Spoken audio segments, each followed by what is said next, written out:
Okay, so we're here on Wednesday, September the 16th, and we're here to talk about pure substances and mixtures, and then hopefully we'll have some time to talk about physical and chemical properties and their first cousins, physical and chemical changes. Okay, but like I said, we're going to start talking about matter first. All right, and we can classify matter into pure substances.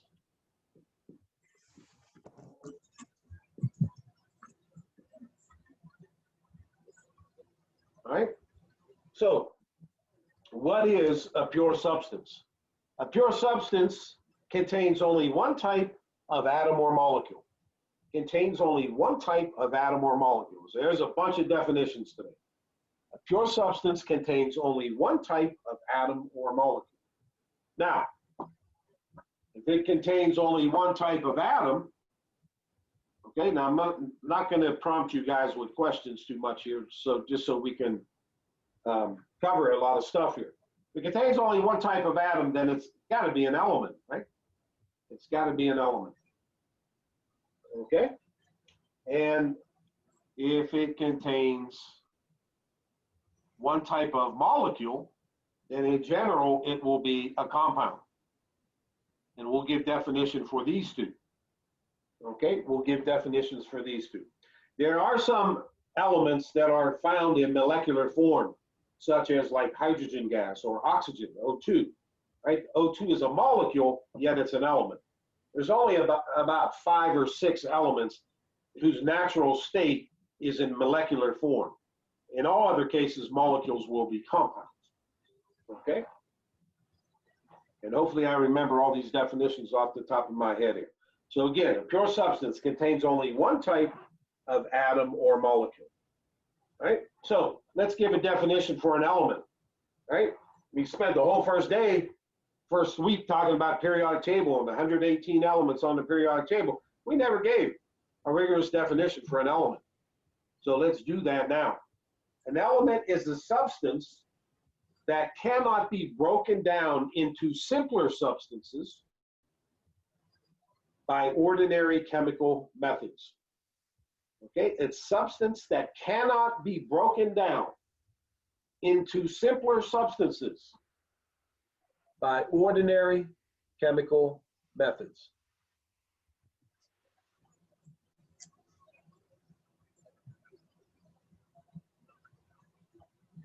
Okay?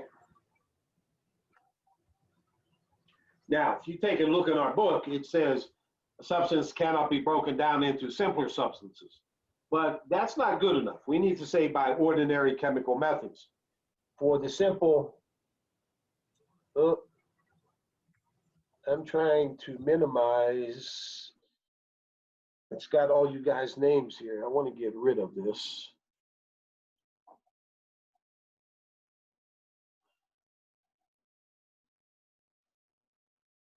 There we go. All right. So all you guys' names are going to be on the video for first couple minutes. All right. Sorry about that. Now, but we know an element can be broken down into protons, neutrons, and electrons. But to do that, you have to use nuclear methods, not chemical methods. So a substance cannot be broken down into simpler substances by ordinary chemical methods. So then what is a compound? Okay, a compound is a substance composed of two or more elements joined together in simple whole number ratios. Okay, a compound is a substance composed of two or more different elements joined or bonded together in simple whole number ratios. We'll give some examples to see what I'm talking about there.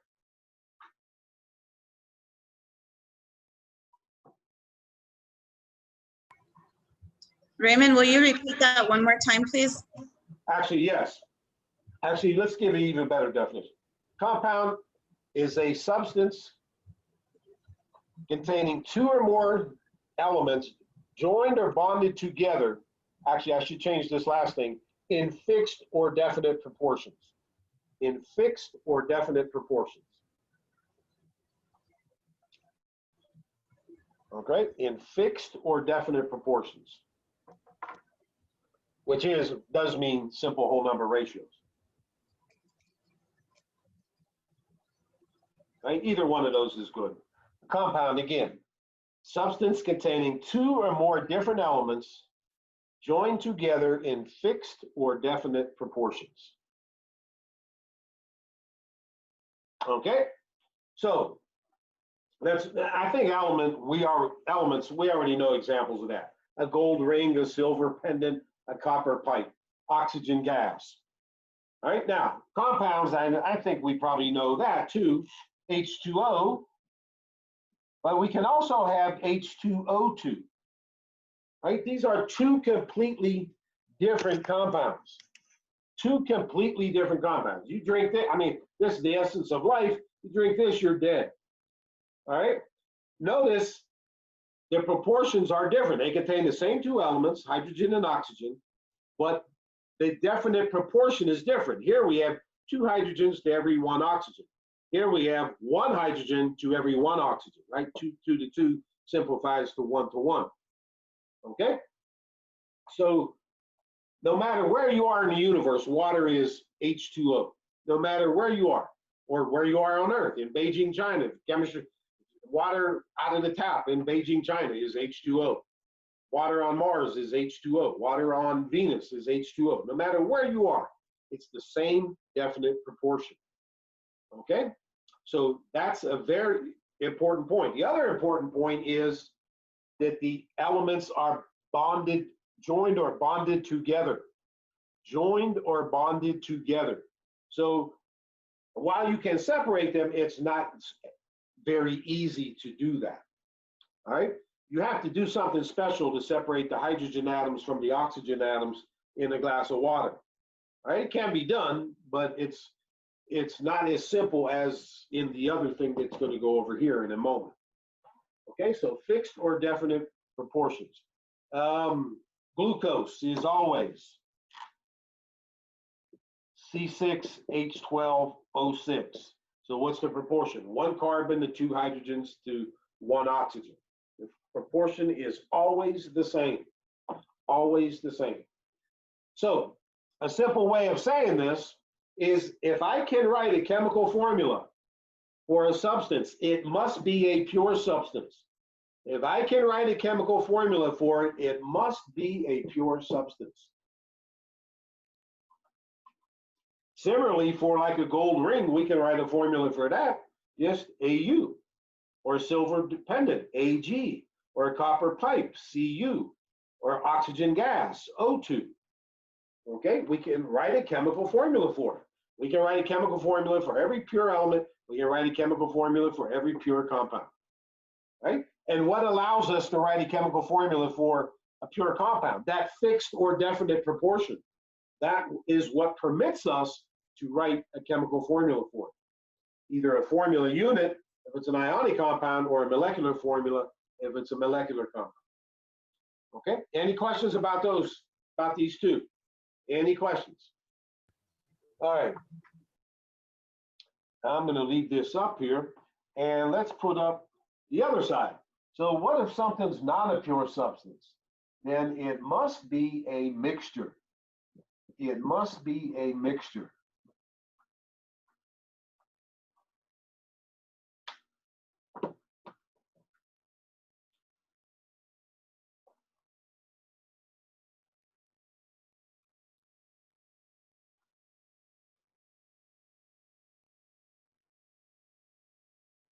Okay?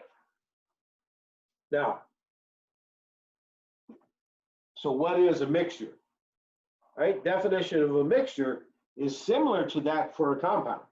We said this was 2 or more pure elements joined or bonded together in fixed or definite proportions. So what's a mixture?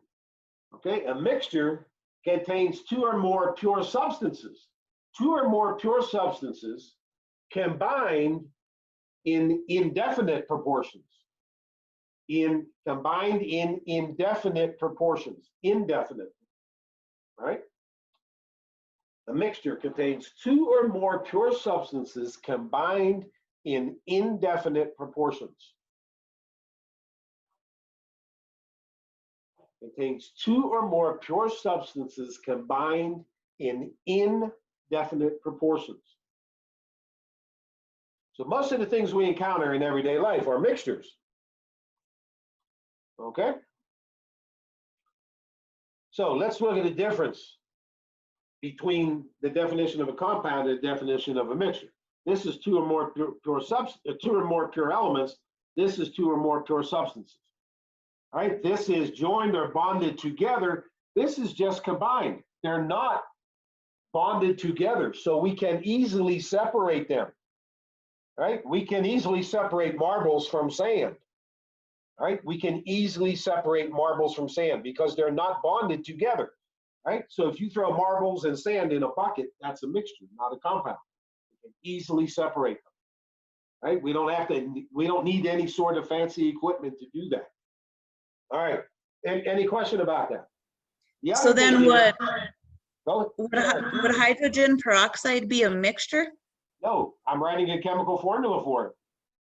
Oh, okay. A chemical formula for it. If I can write a chemical formula for it, it's a compound. It's a compound. Okay? So you do know this is hydrogen peroxide here, right? Actually, I didn't even see that. H2O2. You can see that down here at the bottom of the screen? Yeah, I can see it now. It's just the location I'm at, my video is a little laggy. I'll lower it a little bit there. Okay, if I can write a chemical formula for it, H2O2 is hydrogen peroxide. If I can write a chemical formula, it must be a pure substance. In this case, it contains more than one element, so it can't be a pure element. It must be a pure compound. Now, a mixture, we cannot write a chemical formula for it. Why? Because the substances, the pure substances, are combined in indefinite proportions. Let's go back to the marbles and the sand. I can put 10 grams of sand in there and 5 grams of marbles. I can put 100 grams of sand and 20 grams of marbles. I can put 50 grams of sand and 50 grams of marbles. I can combine them in any ratio that I want to. Hence, I cannot write a formula for it, a chemical formula, because I can combine them in any ratio that I want to. Sorry, I didn't notice folks typing in the chat there. Okay. So again, I cannot write a chemical formula because the components are being combined in indefinite proportions. Maybe a better word, just to distinguish it from definite proportions here, is to say variable proportions, just so you don't, in case I'm not speaking very clearly or something, you don't pick it up. Right? We can say combined in indefinite or variable proportions. So fixed proportions, variable proportions, or definite and indefinite proportions. Okay? Any questions there? Now, since there's no questions, just as we had two different types of pure substances, we're going to have two different types of mixtures.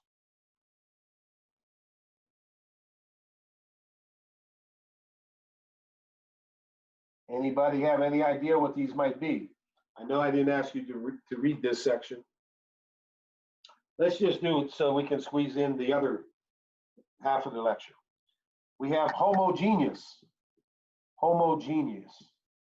And I'm going to run out of room here. All right, I missed my big boards to work on. And here we have heterogeneous.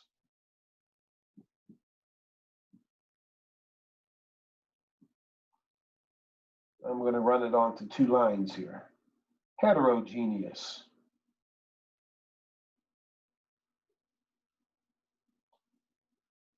We'll give you a chance to write that down and then we'll talk about it.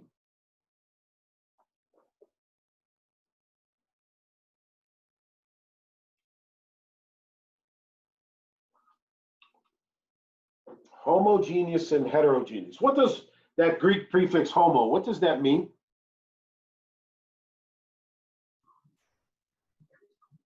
What does the prefix hetero mean?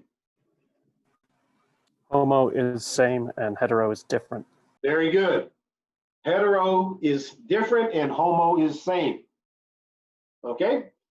I mean, if you just think of homosexual, you like someone, you're attracted to someone that's the same sex as you. Heterosexual, you're attracted to people who are different sex than you are. Right? So homo means same, hetero means different. So what in God's name does this have to do with mixtures? Right? What does this have to do with mixtures? Well, let's give a definition of a homogeneous mixture. Right? We already know it's got components combined in variable proportions. Right? So a homogeneous mixture is a mixture that has uniform composition. Uniform composition. It's the same throughout. It has the same composition throughout.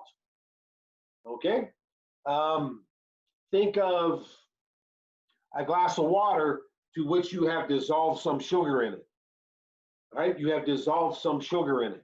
So the first sip of water is just as sweet as the last sip of water. Right? It's just as sweet as the last sip of water. Air, for example, air, AIR, is an example of a homogeneous mixture. You've never walked into a room and you can't breathe because all the oxygen is on the other side of the room. The oxygen and the nitrogen, they spread evenly, right? They spread evenly throughout the room. So air is an example of a homogeneous mixture, okay? Let's see, if we take a look at my glass of water here, this is an example of a heterogeneous mixture because I have solid ice, solid water on top and liquid water down here. So it does not have uniform composition. So ice water is a heterogeneous mixture, a heterogeneous mixture. Now, quite often we can turn one into the other. For example, let's go back to if I have just a glass of water, right? And you put a couple packets of sugar into it. What happens to the sugar? Come on, you put sugar into a glass of water. What happens to the sugar? It It all goes to the dissolve. bottom. No, sorry, two of you were speaking at once there. Go ahead. Somebody say what they said. It'll dissolve. Actually, no, it won't. Well, if you stir it, it will. Well, but so I didn't say that. So you just put the sugar in. You dump the sugar into the glass of water. What happens to the sugar? It's just going to rest on the bottom of the cup. It sinks to the bottom. That's a heterogeneous mixture. Okay, all the sugar is on the bottom. Right? There's no sugar on the top or in the middle. All right, all the sugar is on the bottom. That's a heterogeneous mixture. Now, you get a spoon and you stir it up. It becomes a homogeneous mixture. It becomes a homogeneous mixture. So we can simply by stirring, we can or mixing, we can turn a heterogeneous mixture into a homogeneous mixture. Okay? If you're in a small room, okay, we already said that air is generally considered to be a homogeneous mixture. But if a lady squirts perfume or somebody smokes a cigarette on one side of the room, so now you've turned that homogeneous into heterogeneous. Given enough time, that heterogeneous will turn back into homogeneous. The perfume will spread evenly throughout the room. The smoke from the cigarette will spread evenly throughout the room. Okay, let's just give a little bit of oral drilling here. I'll think of a few things here. And here, the ink here from the dry erase marker. Which of these four is that? The ink from the dry erase marker. Which of these four in green is it? Well, the first thing you should. Sorry, go ahead. Would it be a compound? No, it's not a compound.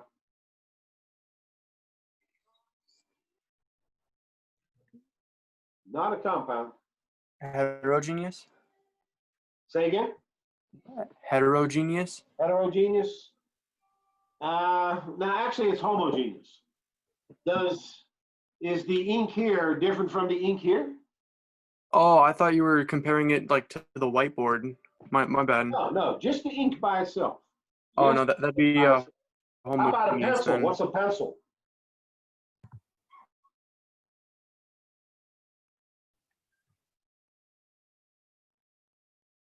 What's a It's pencil? not pure L or pure compound.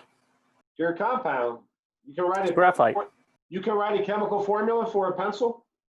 For graphite, yeah. No, but a pencil is more than just graphite.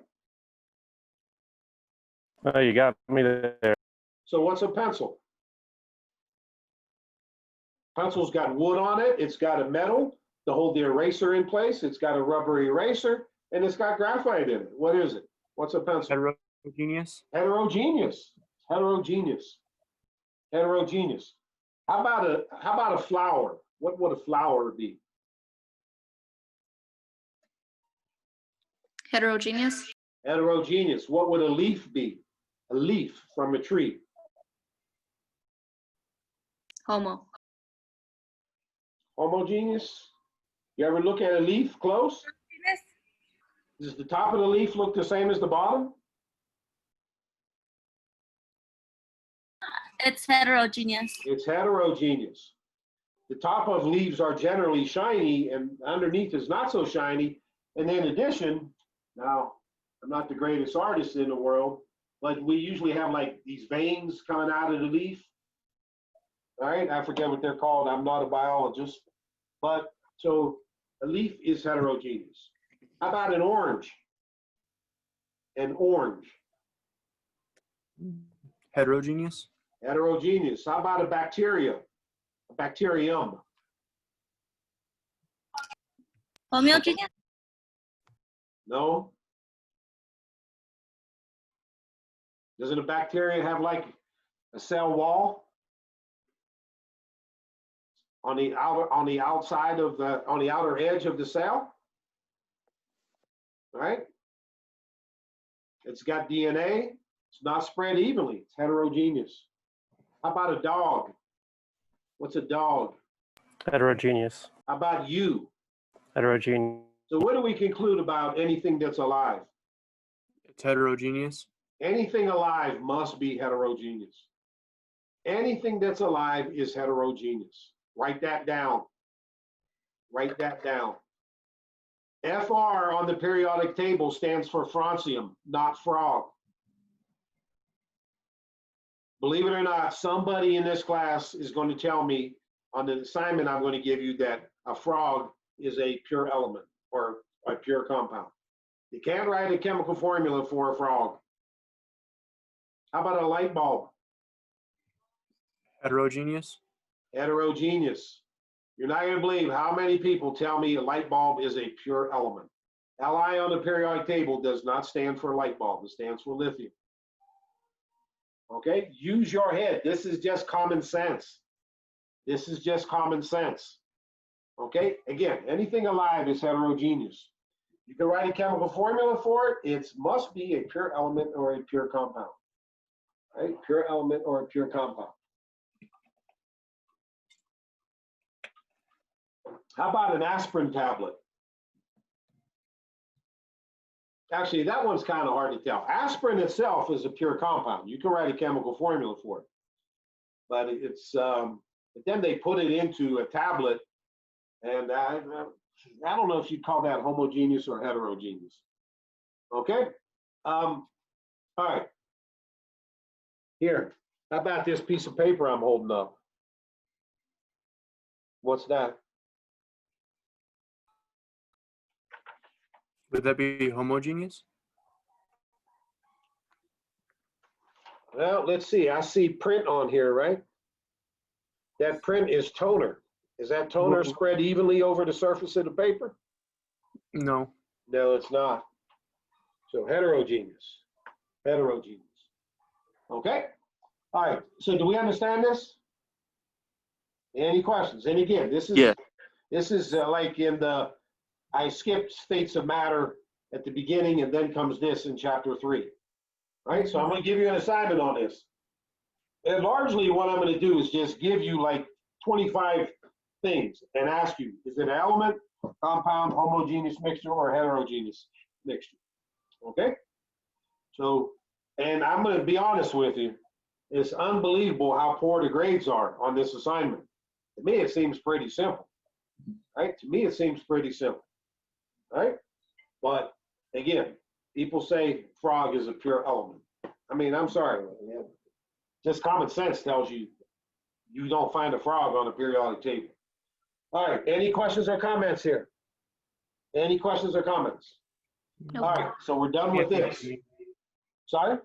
No, I was just saying I can't think of any. Okay. So then we'll move on to the second part of today's lecture, which is physical and chemical properties and physical and chemical changes. Okay, let's get a little sip of water here. Okay. So we're going to take a look at physical and chemical properties. So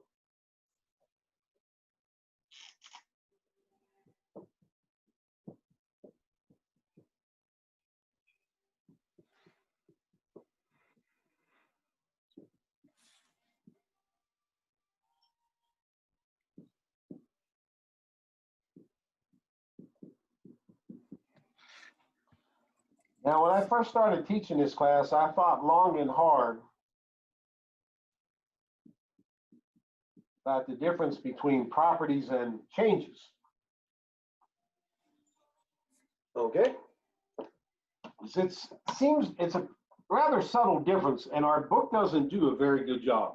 But we're going to talk about properties first. Okay? And then we'll connect them with their first cousins, changes. All right, so what's a physical change? I don't know why I'm a physical change, or sorry, a physical property. Okay, a physical property is a property that a substance can display without changing its fundamental composition.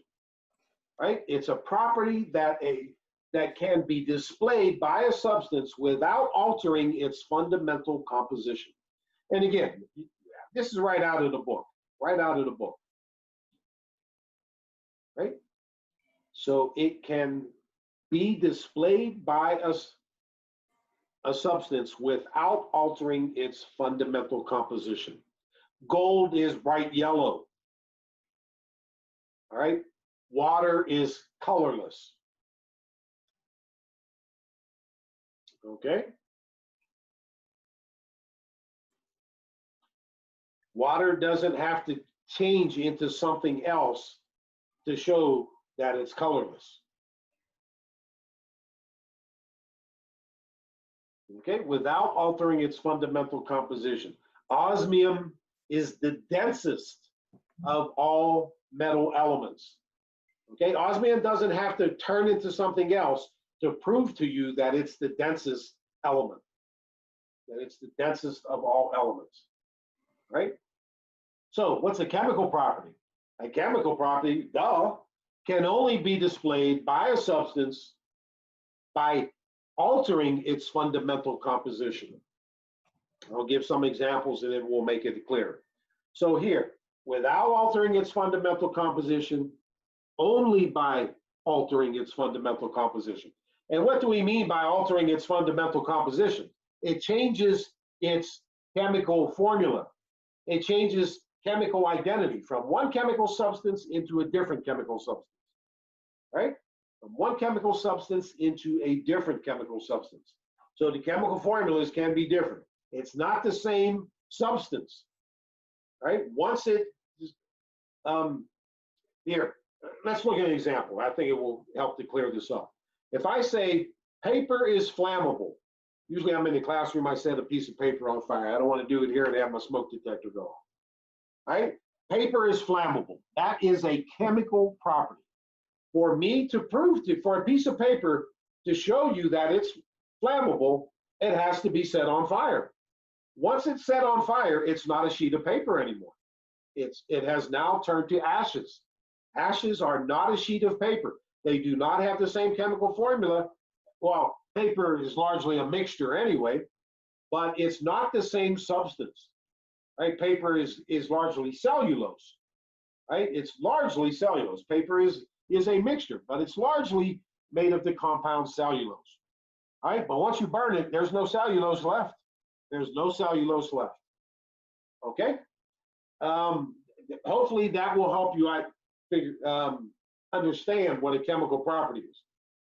Okay, again, gasoline is flammable. Let's see, what else can we say? Salt can be dissolved in water. Right? Salt can be dissolved in water. Is a chemical property. Right? Trying to think I have a whole list of these that I spent last year typing, made a big database. But I can't look at them on my computer here. I should have looked at them before class. Didn't have time to do it. Let's see, what else? Can you guys think of any?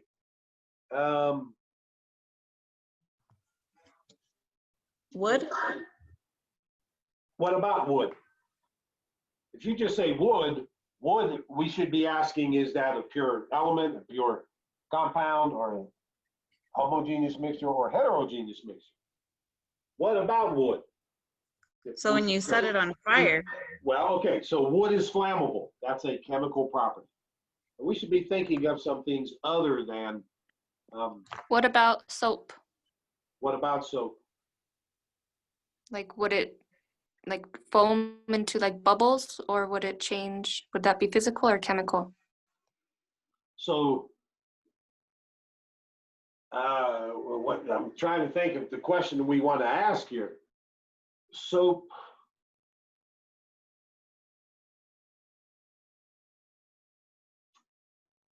That's a tough one.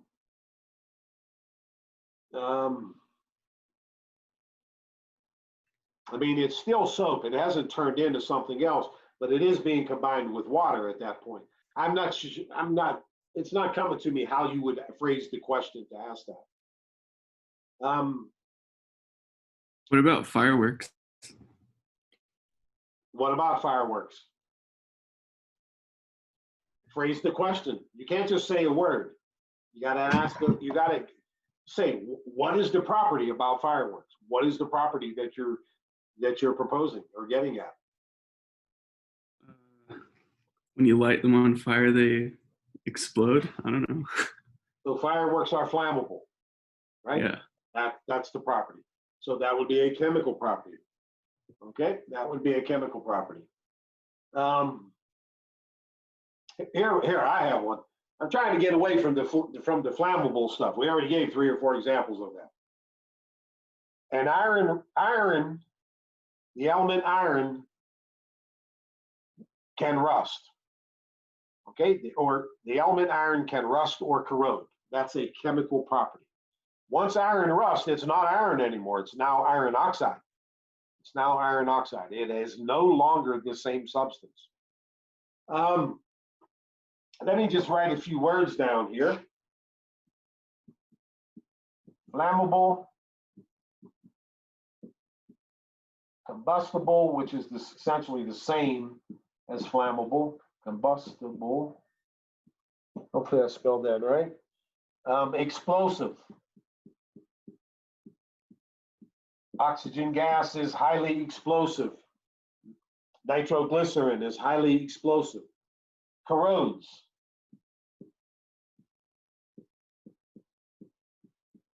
And I'm going to put these 3 together. Corrodes, rust. Usually we reserve rust just for iron. And we'll say other metals corrode. But with other metals, we'll say tarnishes. So if you have a piece of sterling silver, and it turns black, you might say it tarnishes. Right? So we use different words for different metals here. And I guess maybe technically they're not all the same. What causes silver to tarnish?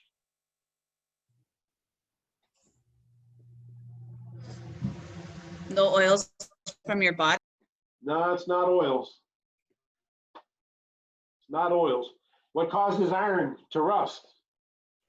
Oxygen. Water. No, not water. Oxygen. Not water. Oxygen. The same with corrosion. What causes tarnish?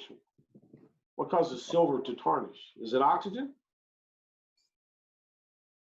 It's actually sulfides in the air. Sulfides, not oxygen. Okay? But, so these are all examples.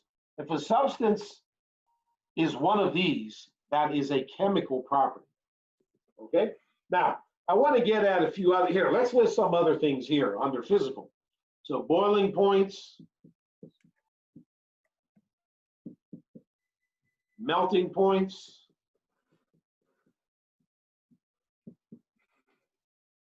solubility. Actually, let's hold off on solubility. That's not strictly true. We should say lack of solubility.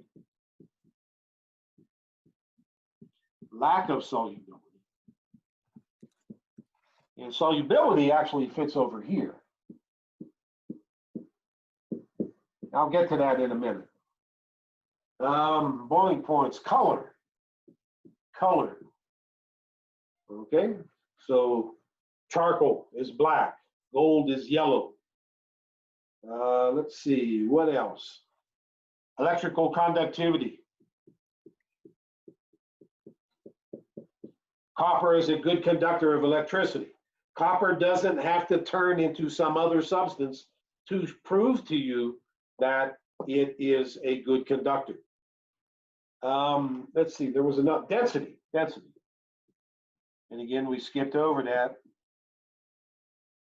There's a nice lab that goes with density.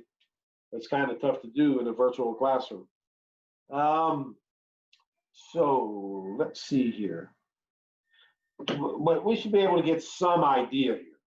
Okay. Now, I want to point out one thing here. Lack of solubility. So if I say that gold will not dissolve in nitric acid, that's a physical property. Gold will not dissolve in nitric acid. That's a physical property. But if I say that gold will dissolve in a mixture of, I believe it's nitric and hydrochloric acids, then that's a chemical property. So notice, does not dissolve physical, does dissolve chemical. Okay? Mothballs will not dissolve in water, physical. Mothballs will dissolve in gasoline, chemical property. Chemical property. Okay? Any questions here? So you're going to get an assignment. I'm going to give you a sheet, and I'm going to say various things, and you're going to have to tell me whether it's a physical property or a chemical property. So, Raymond, real quick, for cotton candy and water, because it would dissolve in water, that would be a chemical property of it? Yes, that would be chemical. Okay. Okay? Or like, what about coal turning into diamond under pressure? Would that be another That's a chemical different one? substance. Coal and diamonds are different substances. That's a chemical property. Oh, okay. So coal subjected to high pressure and temperature can turn into diamond. That's a chemical property. Okay. Hey, remember, you have to make a statement, right? You have to make a statement. A property is some, well, boiling point is not necessarily a statement, right? Or we could say the boiling point of water is 100 degrees. That is Celsius. That is a statement. Now, I want to point out one thing here, and this is going to help us to understand the difference between a property and, actually, maybe I'll save that. Maybe I'll save that. Okay? All right, any questions here? Any questions? All right, so no questions. Let's talk about the first cousins to physical and chemical properties, which are physical and chemical changes. All right, now, let's go back to our piece of paper, right? And I say paper is flammable. That is a generic statement about paper. All paper, any sample of paper is flammable. That is a chemical property, right? That is a chemical property. I'm just making a broad statement about a substance. The substance is paper. What is the broad statement? It's flammable, right? However, if I take a sheet of paper and I set it on fire, then I say this paper has undergone a chemical change. The paper has undergone a chemical change. Okay, so do we see the difference between a property and a change? A chemical change, or sorry, a change a property once again is a generic statement about a substance. A generic statement or a very broad statement about a substance. Let me grab another sheet of paper over here.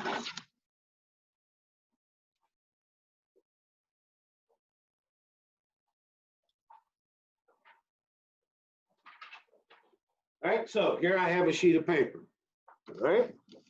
Now, if I take this paper and crumble it up, is it still paper?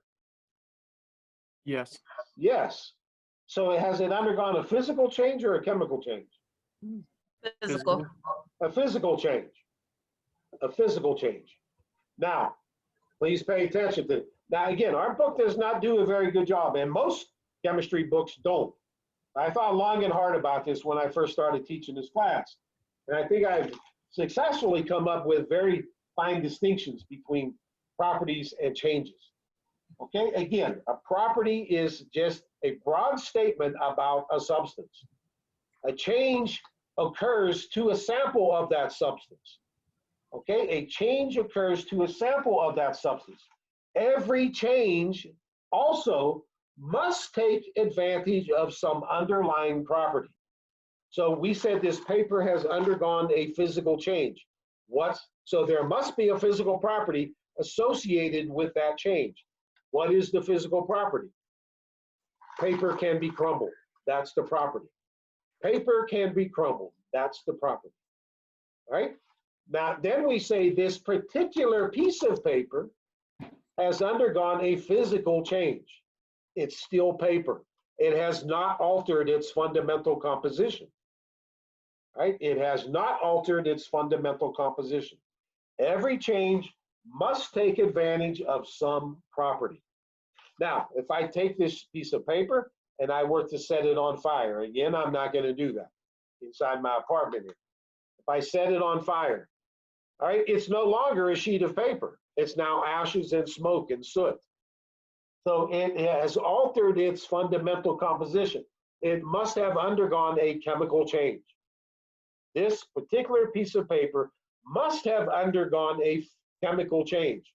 So we said there must be some underlying chemical property associated with that change. What is the underlying chemical property? Paper is flammable.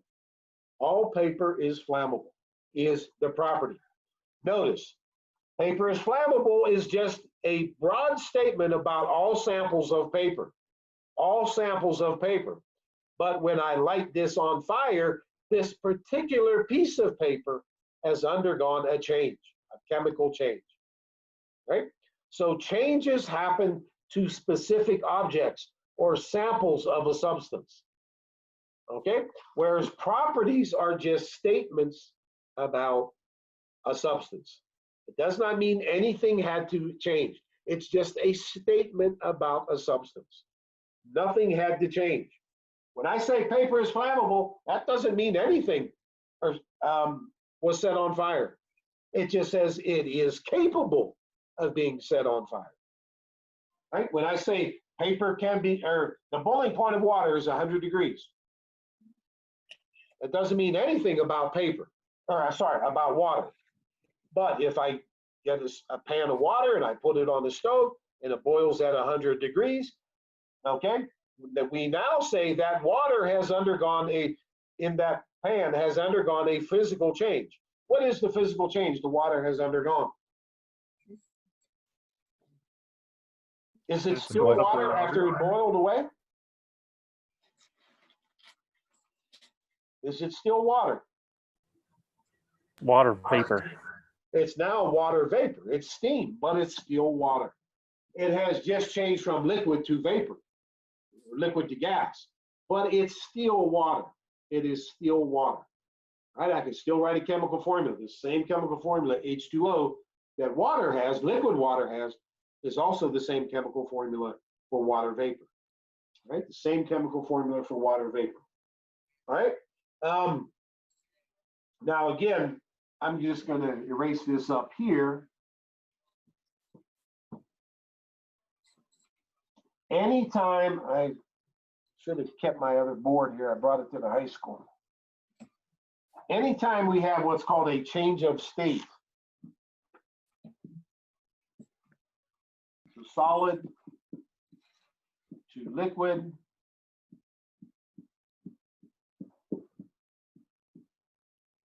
I ran out of room here, to gas. Anytime we change from one to the other, right? It's still the same substance. It just looks different. It just looks different. Okay? Physical changes quite often are accompanied by a change in appearance.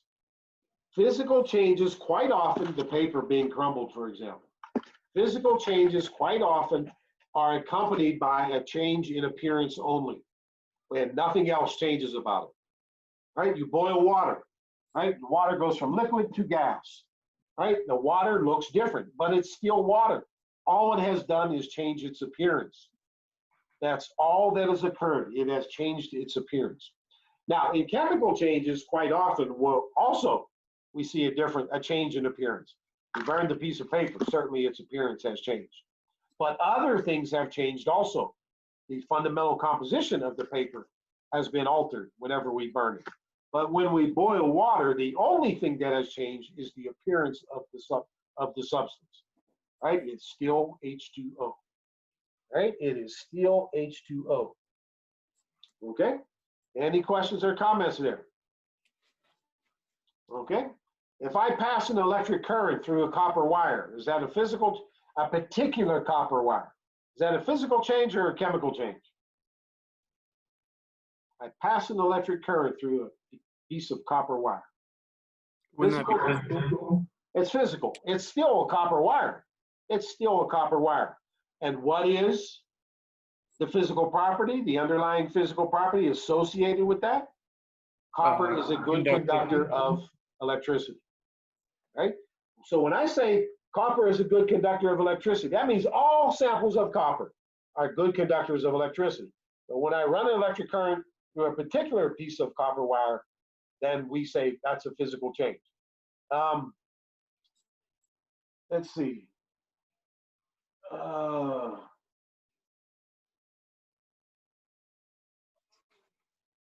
Actually, I remember some examples at the end of chapter 3. The paint on a car. The paint on a car fades in the sunlight. Is that a physical change or a chemical change? Physical, because it's just changing the look of it. Okay, physical, right? No, it's actually wrong. Ultraviolet light has reacted with chemicals in the paint. Has reacted with chemicals in the paint. So that is now a chemical change, right? So when paint fades in the sunlight, that is a chemical change. Again, any change of state, you should write this down. And by state, I mean solid state, liquid state, gaseous state. Any change of state is a physical change. Any change of state is a physical change.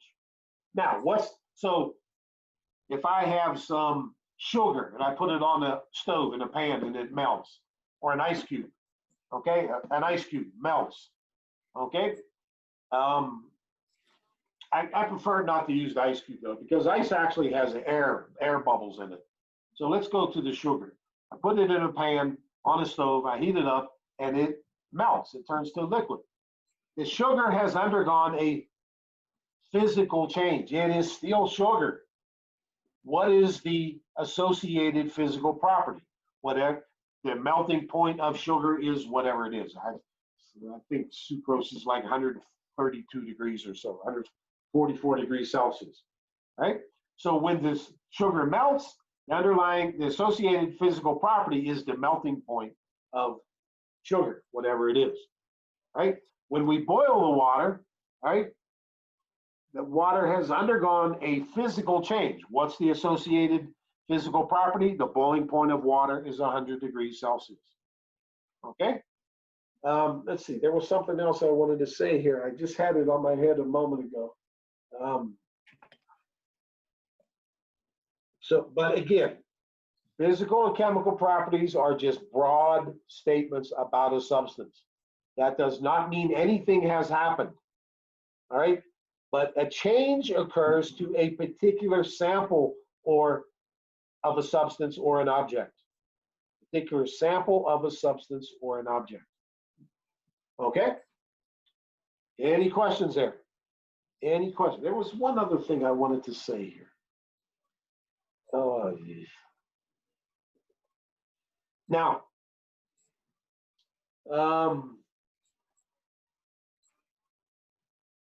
let's see, we got 15 minutes left.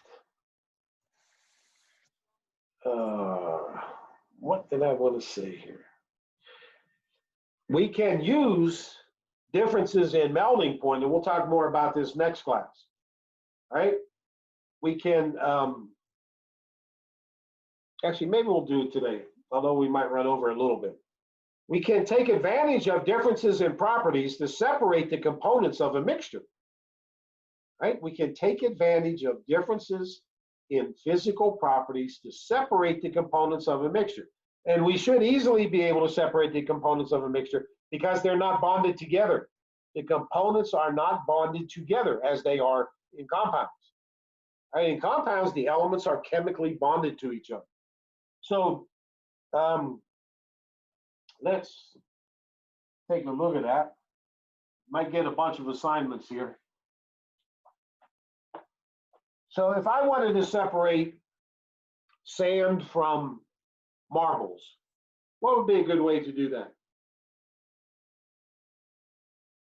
How can we separate sand from marbles? A strainer? A strainer. A strainer. And what's a fancy name for a strainer? Or that process? Sifter. Say it. A sifter? Sifter. How about filtration? Filtration. Right? And so filtration separates big things from small things, right?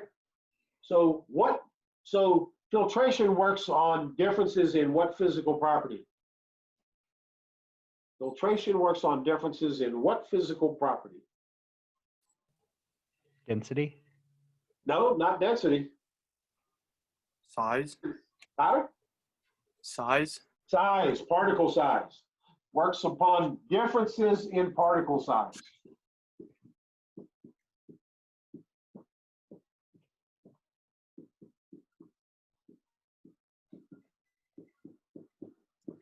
Oops, forgot the L. Differences in particle sizes. Right? Differences in particle sizes. Okay? So, again, if we had the sand and the marbles, I think I just said, right? The sand will go through the holes in the colander, right? The marbles are bigger than the holes, they'll stay behind. So quite often filtration is used to separate solids from liquids. Solids from liquids. For example, if you have a coffee pot, right?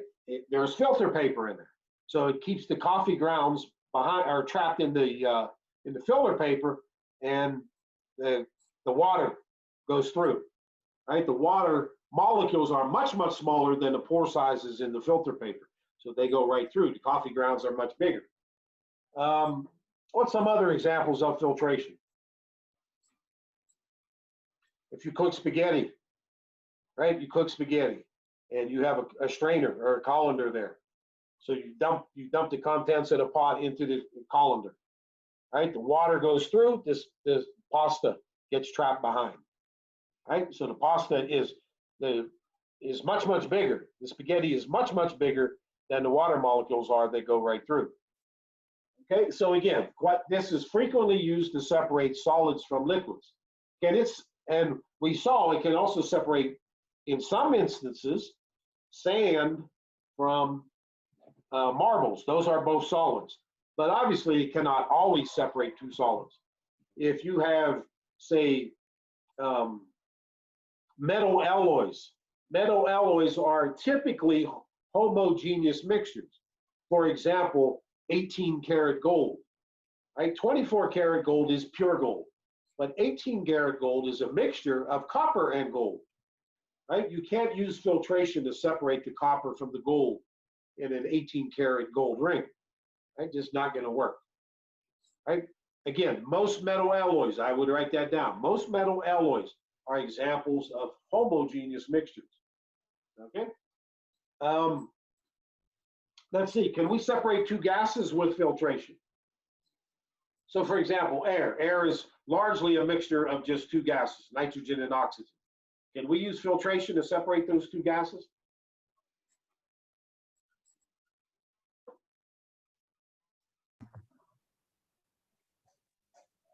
Hello? Can you repeat the question?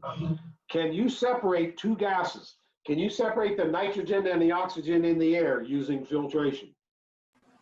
Probably not. Probably not. Why not? Because a nitrogen molecule is about the same size as an oxygen molecule. So filtration is not going to work. They have to have very, very, very different sizes. Very different sizes. Okay? Can you separate a gas from a solid with filtration? A gas from a solid.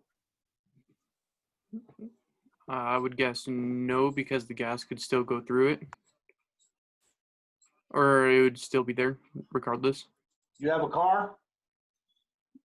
Yes. And what kind of filters do you have in your car? Where do you Well, find there's all filters? all Yeah. kinds of them. So name some of them.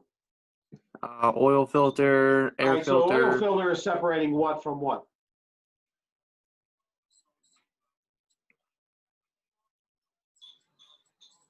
What does an oil filter in the car separate? It separates the solid contaminants in the oil from the And the oil is what state? liquid. A liquid. Okay, so the oil filter separates solid contaminants or debris from liquid oil. All right, what other kind of filters do you have in a car? The air filter. The air filter, what's that separating? Normal air and like dust particles and stuff like that. So that's separating what two states of matter? Gas and solid. Gas and solid. It's separating gas and solid. Okay, so any air filter is separating solid contaminants or solid dust particles from gas, from air, which is a gas. Okay, so yes, filtration can sometimes separate gas from liquid. Can it separate two liquids? Can filtration separate two liquids?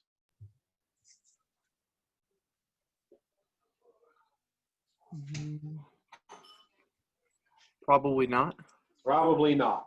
Why? Because the liquid molecules, regardless of what the liquids are, their particle sizes, molecular sizes are going to be roughly the same size. So that's the same, we have the same problem as trying to separate two gases. The gas molecules are roughly the same order of magnitude in size, which is also true for liquid molecules. So it's not going to work for two gases. It's not going to work for two liquids. It can work for some gases with solids.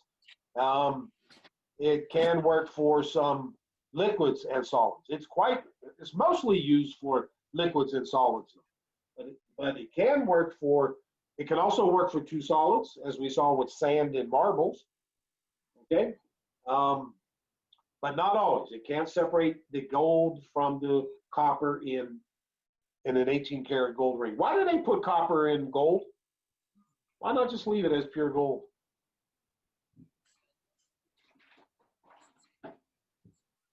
Why not just leave it as pure gold?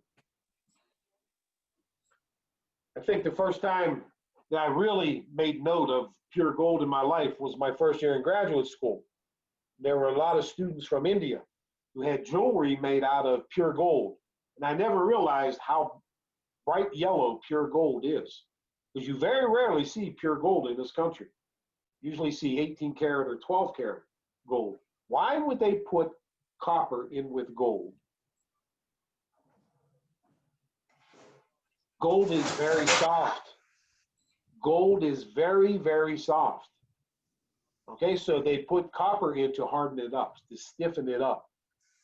Okay, gold contains two properties. It's the most ductile of any metal element. Ductile means its ability to be drawn into a long, thin wire, right? I can't remember. You can Google it. You guys all have these phones. You can Google it yourself. 1 ounce of gold can be drawn into a wire like over a mile long, The other property is it's the most malleable, malleable, most malleable of all the metal elements. What does that mean? Means you can change the shape of it pretty easily. Even better definition. If you go to Lowe's and buy a rubber hammer, what would you ask for? You wouldn't say, where's the rubber hammers? You would say, where's the Mallet. where's the mallets? Where are the mallets? M-A-L-L-E-T-S. Right? So, and so you hammer it.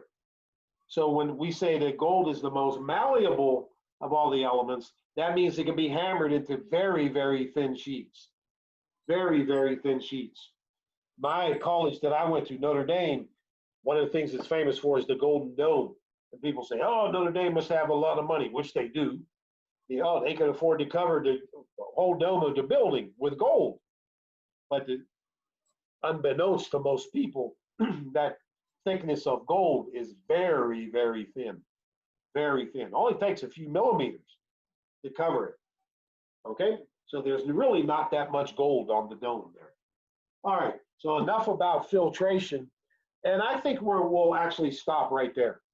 So for next class, you might want to take a look at the section on separation of mixtures in our book. I'm going to send you some assignments. Pure substances and mixtures, physical and chemical properties, that's 1 page, and physical and chemical changes. So you're going to have 3 assignments there. Actually, I'm going to stop the recording now.